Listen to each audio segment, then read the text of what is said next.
Hello student, स्वागत है आपका एक और नए वीडियो में। आज हम मैथ्यू आर्नोल्ड की फेमस पोएम बैकेनेलिया की समरी और एनालिसिस को अच्छे तरीके से समझ रहे हैं। इस पोएम को मैथ्यू आर्नोल्ड ने 1867 में लिखा था और इस पोएम में वो बता रहे हैं कि कैसे जिस विक्टोरियन दौर में मैथ्यू आर्नोल्ड जी रहे थे वो दौर अच्छा तो था, उसमें बहुत सारे मॉडर्न इनोवेशंस हो रहे थे और बहुत सारी आधुनिक तकनीकें आ रही थी, लेकिन उस मॉडर्निज्म की क्या-क्या बुराइयां थी, इसके बारे में उन्होंने इस पोएम में बताया है कि किस तरीके से मॉडर्न दुनिया की जो बुराई है उसके ऊपर उन्होंने प्रकाश डाला है और बताया है कि कैसे जो एंशियंट दुनिया थी, पुराना जो ज़माना था वो बहुत ही अच्छा था, इसके बारे में बताया है। तो चलिए अब हम लोग इस पोएम की समरी और एनालिसिस को और अच्छे तरीके से समझते हैं। तो ये जो पोएम है ये 2 पार्ट्स में डिवाइडेड है, 2 पार्ट्स में ये स्प्लिट है और पहला पार्ट शुरू होता है जहाँ पर बताया गया है कि कैसे एक शांत इवनिंग है, शाम है, बहुत ही शांति है हर जगह, ट्रैंक्विलिटी है, ट्रैंक्विलिटी का मतलब होता है शांति और एक फील्ड दिखाई गई है, दूर-दूर तक फील्ड्स हैं यानी खेत हैं, खलिहान है और हर जगह शांति है, शाम हो रही है और धीरे-धीरे रात हो रही है और हर जगह तारे निकल आए हैं, स्काई में, आसमान में हर जगह स्टार्स दिखाई दे रहे हैं और तभी क्या होता है कि बहुत सारे शराबी लड़के वहां आ जाते हैं, यूथ्स यानी कुछ जवान लड़के जिन्होंने बहुत सारी शराब पी रखी थी, यानी कि जो बैकेनेलिया हैं, ऐसे लोग जो शराब पीते हैं और अपनी ही मस्ती में रहते हैं, ऐसे लोगों को और ऐसी पार्टी को बैकेनेलिया कहा जाता है। तो इस तरह के कुछ शराबी लड़के वहाँ आ जाते हैं जो कि फील्ड से बाहर निकलते हैं और शोर मचाने लगते हैं। उस ट्रैंक्विलिटी को यानी उस शांति को वो अपने शोर से, अपनी क्राइज़ से और हॉलर्स से यानी वो जो शोर-शराबा कर रहे थे उससे वो पूरी शांति को भंग कर देते हैं और घास में यहाँ-वहाँ वो पैर रखते हैं अपने एक्साइटमेंट और अम्यूज़मेंट में। वो लोग पूरी तरीके से उस शांति को जो वहाँ पर कायम थी, जो इतने टाइम से शांत माहौल था, वो खराब हो जाता है। The speaker confronts a hypothetical shepherd, तभी वहाँ पर स्पीकर आता है, यानी जो पोएट है वो आता है और कहता है कि उसे एक इमेजिनरी शेपर्ड मिला, शेपर्ड यानी कि एक भेड़ बकरी चराने वाला व्यक्ति।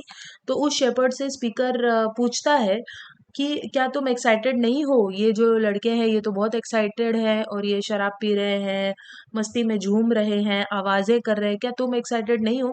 तो जो शेपर्ड है उसकी जो रिप्लाई है, उसका जो जवाब है वो फर्स्ट पार्ट की आखिरी 2 लाइनें हैं। शेपर्ड कहता है, so the quite was so was the hush. तो वो कहता है अरे वो जो शांति थी वो कितनी अच्छी थी, वो जो हश अ, था यानी कि जो शांति थी वो बहुत ही ज़्यादा अच्छी थी और उसे ये शोर-शराबा और एक्साइटमेंट अच्छा नहीं लग रहा।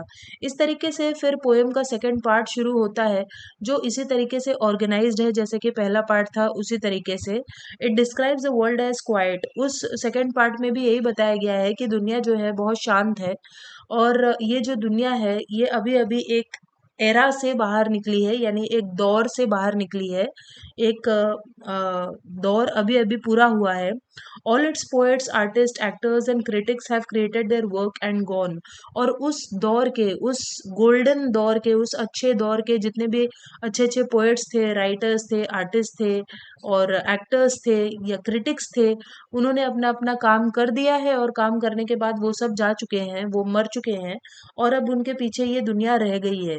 और अब ये जो पुरानी दुनिया है, ये जो पुरानी गोल्डन एज है, ये पास हो गई है, ये खत्म हो चुकी है और सिर्फ कुछ इमॉर्टल ट्रेसेस यानी ऐसी इमॉर्टल चीजें कुछ बच गई हैं, ऐसी अमर चीजें बच गई हैं जो टाइम से नष्ट नहीं होने वाली थी, बस ऐसी चीजें बच गई हैं। बाकी वो जो लोग थे वो तो टाइम के द्वारा नष्ट हो गए हैं यानी वो मर चुके हैं, लेकिन उनके इमॉर्टल क्रिएशन सब बच गए हैं और ये तारों के साथ आसमान में चमक रहे हैं।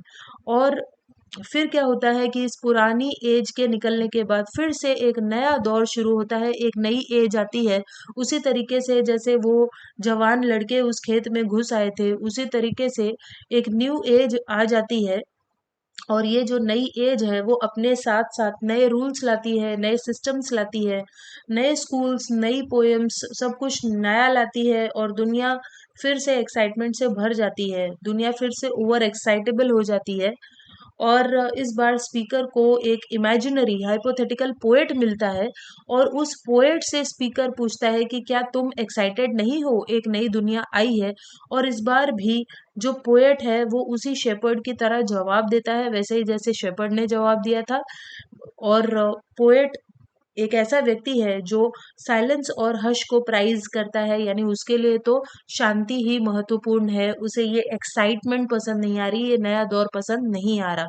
और फिर पोएम के फाइनल लाइंस में जो स्पीकर है वो नोट करते हैं और बताते हैं कि कैसे ये जो दुनिया है वो सिर्फ अपने प्रेजेंट टाइम से ही कंसर्न्ड है, दुनिया को सिर्फ अपने वर्तमान दौर से ही मतलब है।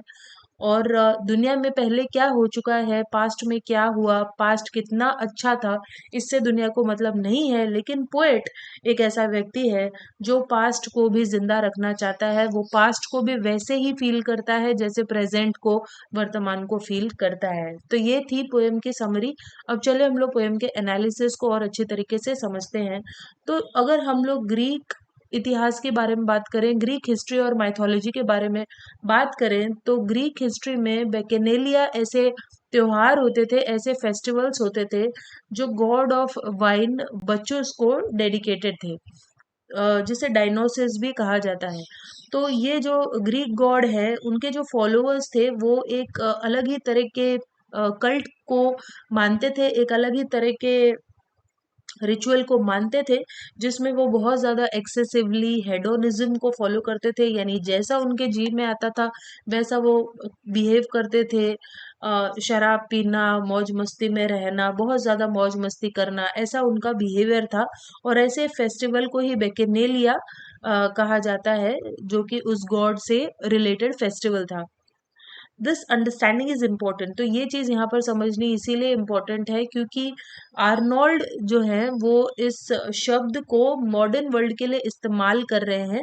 तो बैकेनेलिया एक मेटाफर बन गया है उन लोगों के लिए जो मॉडर्न दुनिया को खराब कर रहे हैं। इनफैक्ट मॉडर्न दुनिया के लिए ही, मॉडर्न वर्ल्ड के लिए ही बैकेनेलिया वर्ड को यूज किया गया है, ये बताने के लिए कि आज दुनिया में बस एक्साइटमेंट है, पागलपन है, शांति नहीं है और अच्छी चीजों को भुला दिया गया है।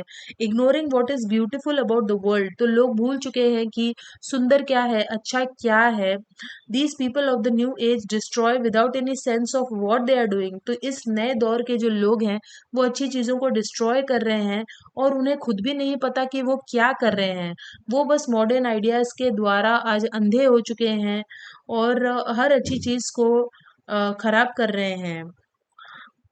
This poem yet again offers a criticism of modernism. तो ये जो पूरी पोएम है वो मॉडर्निज्म को क्रिटिसाइज करती है।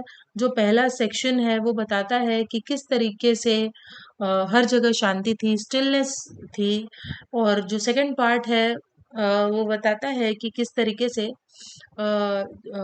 हर जगह एक फ्रेंटिक ऑर्गियास्टिक एक्सेस छा जाता है, यानी कि फ्रेंटिकनेस मतलब बहुत ज़्यादा अशांति छा जाती है, बहुत ज़्यादा एक्साइटमेंट आ जाती है, लोग भागने कूदने लगते हैं और अपनी एक्साइटमेंट में हर चीज़ खराब कर देते हैं। तो इस तरीके से ये जो सेकंड फेज है वो फर्स्ट को रिप्लेस कर लेता है। लेकिन पोएट यही बता रहे हैं, यही वो इम्प्लाई कर रहे हैं कि ये जो दोनों फेजेस हैं वो साइक्लिकल है। एक साइकिल की तरह, दिन और रात की तरह ये होते रहते हैं, बार बार गोल गोल घूमते रहते हैं। एक फेज खत्म होने के बाद दूसरा फेज आना ही आना है। तो सूनर और later the young people will leave the field.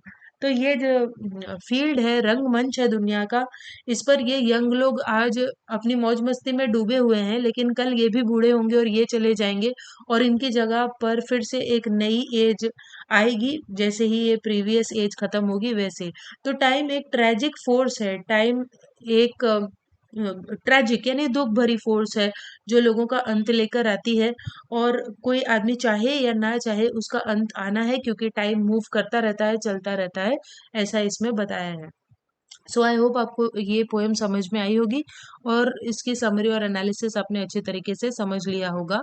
सो चलिए हम मिलते हैं नेक्स्ट वीडियो में, तब तक के लिए बाय।